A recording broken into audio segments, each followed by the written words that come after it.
outsiders to mine their land and have firmly established their willingness to resist, even with primitive weapons. So Jake was selected to operate an avatar body, which is exactly like the bodies of Pandora's natives, and infiltrate their community. His mission was to gain information regarding their land, defenses, and most importantly, their sacred tree, which stands directly above a huge deposit of unobtainium.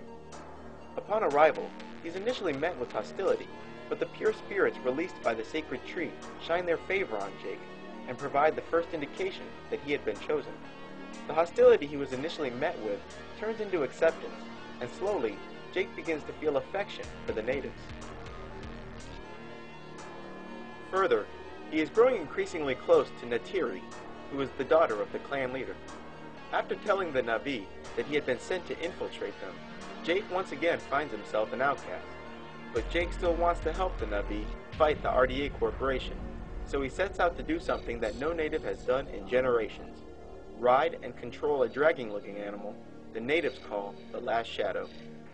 After succeeding, he arrives with the beast and impresses them enough to not only regain acceptance, but become leader.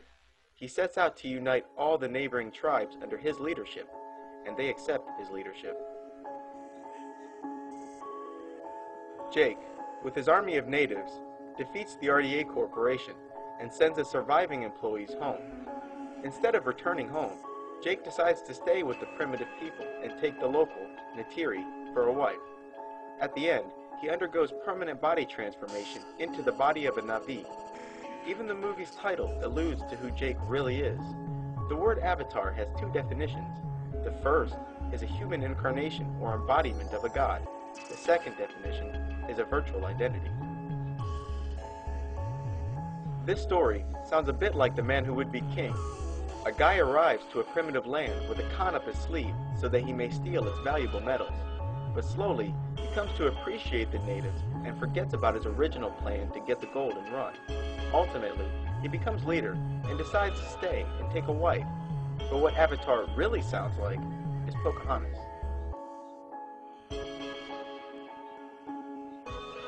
In Pocahontas, privateers of the Virginia Company are arriving to the east coast of America from England in search of gold.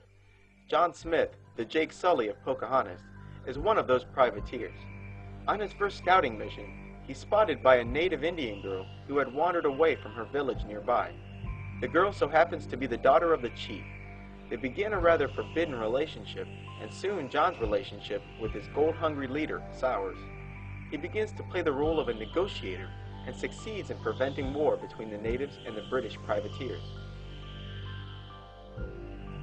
Jake Sully from Avatar and John Smith from Pocahontas have a little too much in common.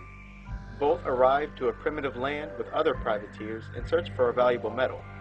Both go off alone and are first spotted by the nature-freak daughter of the local chief.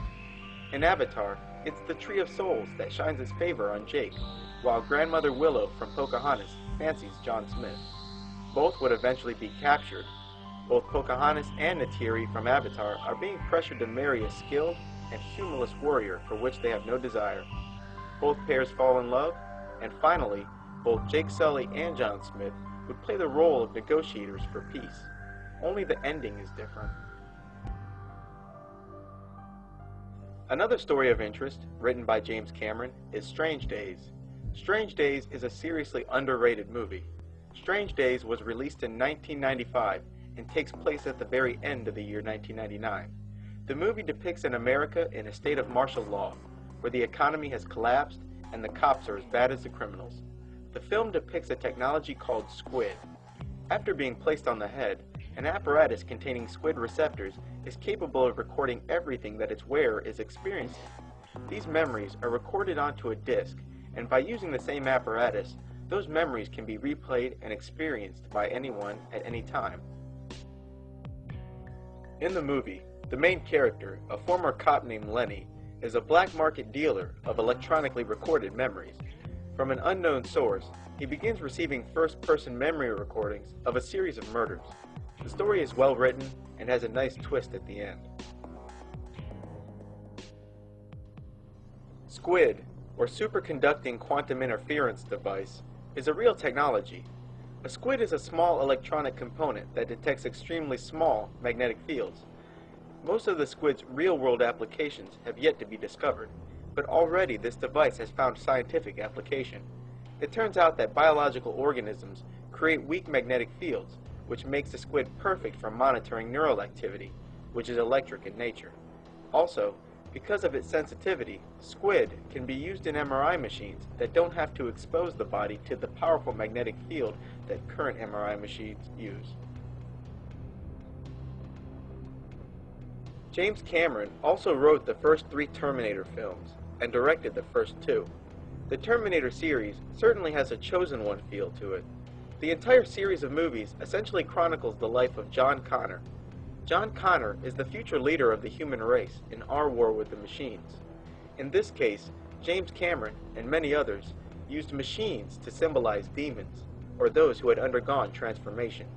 This works out well for 2 reasons. First, the incredible strength that robots can be depicted with, and secondly, because of the more computer-like nature of demons.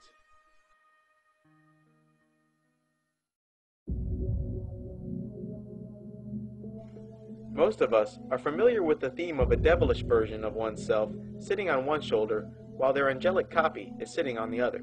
But there's a thread of truth to this. Each person is assigned both a demon counterpart and an angelic counterpart. The demon counterpart whispers dark thoughts into the mind, encouraging it to do evil, while the angelic counterpart, or guardian angel, encourages you to do righteous things and protects you from things unseen. A movie that uses this concept of a demon counterpart is The Golden Compass. There are many universes and many Earths parallel to each other.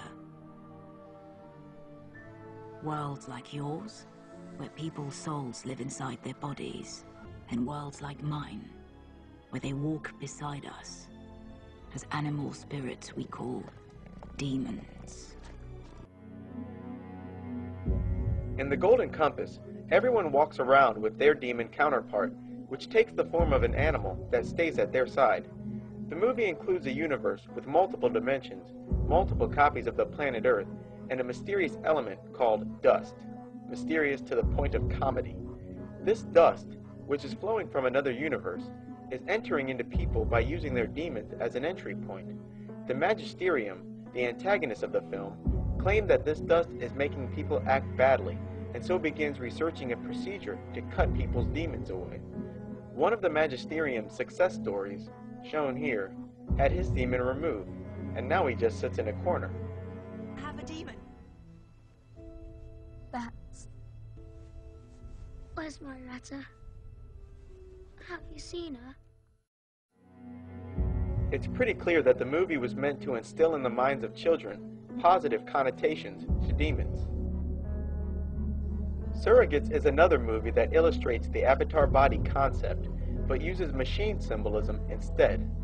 The screenplay for Surrogates was written by yet another screenwrite duo, Michael Ferris and John Brancato.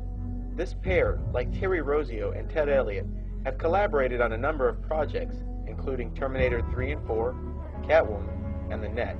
In Surrogates, most people live their daily lives using a machine body called a surrogate, while their real body is at home, lying idle in a chair. The surrogates appear to use a squid-like system, like depicted in Strange Days, to communicate to the human host. These surrogate bodies are much stronger than their fleshly counterparts, and because no one would choose an ugly body, all surrogates are good-looking. The film does drop a few hints relating to what is actually happening here.